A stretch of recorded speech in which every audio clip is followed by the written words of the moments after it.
Hello there, Legolas here with some advice for you would-be assassins out there who are looking to take down their opponents in just one hit.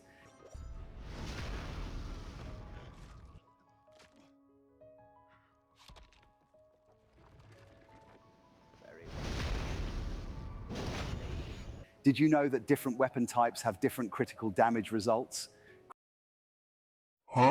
Critical damage is calculated by applying a multiplying factor that is specific to a weapon type to your current effective attack rating. Take note of the following chart.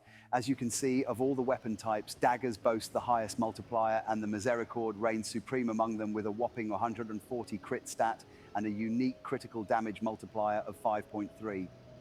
Because critical damage simply multiplies your current attack rating, it stands to reason that attaining the highest possible attack rating will yield the highest possible critical damage. Well, no shit. While this might seem obvious to some of you, to others it might be counterintuitive. Let me expound on that for a moment. Infusing your weapon with elemental damage appropriate with your build will always yield a higher attack rating: holy damage for faith, fire damage for strength, magic damage for intelligence, lightning damage for dexterity. The caveat to that is that a higher attack rating through elemental infusion does not always express more damage. Elemental infused weapons deal split damage types, physical and elemental. This means your attacks would have to penetrate through multiple absorption factors.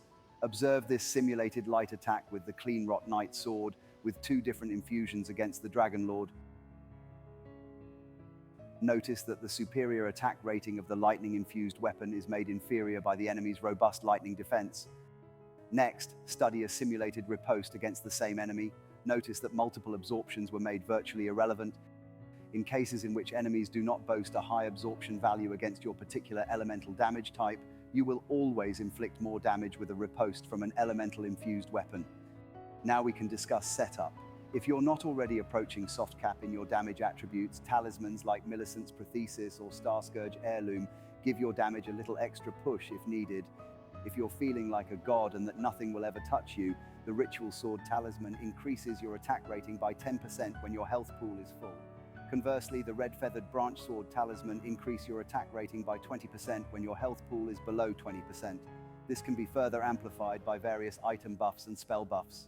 However, the most important item to have available when looking to Thanos snap your victim is the Dagger Talisman, as it increases your critical damage by 17%.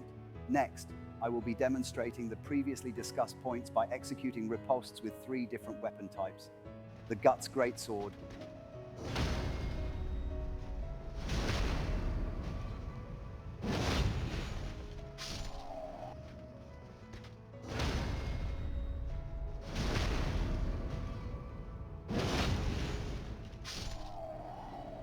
Next up is the Cross Naginata.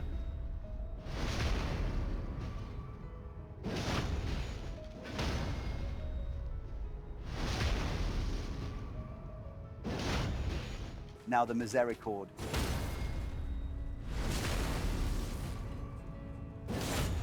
Finally, observe this poor lad who just involuntarily became my guinea pig.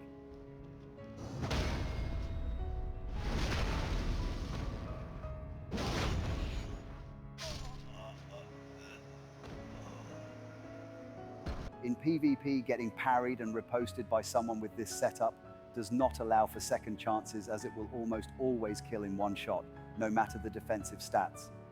Lastly, a bonus feature of lightning damage is that it's the only elemental damage type that player characters do not have a natural defense against, making it the lowest value in most setups, making it the best damage type in PvP scenarios. Coupled with the fact it's the only damage type that can get amplified by environmental conditions like rain or standing on top of water, this damage type is objectively the best in the game. An even more obscure feature of critical damage is that it can earn you bonus runes when dispatching an enemy with more than 50% HP overkill.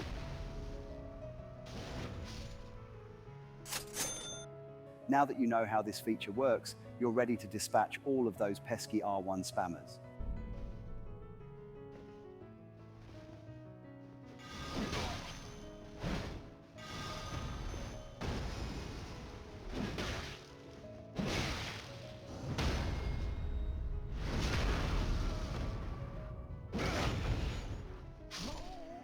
For those who are interested, the links to the simulators used in the video will be in the description.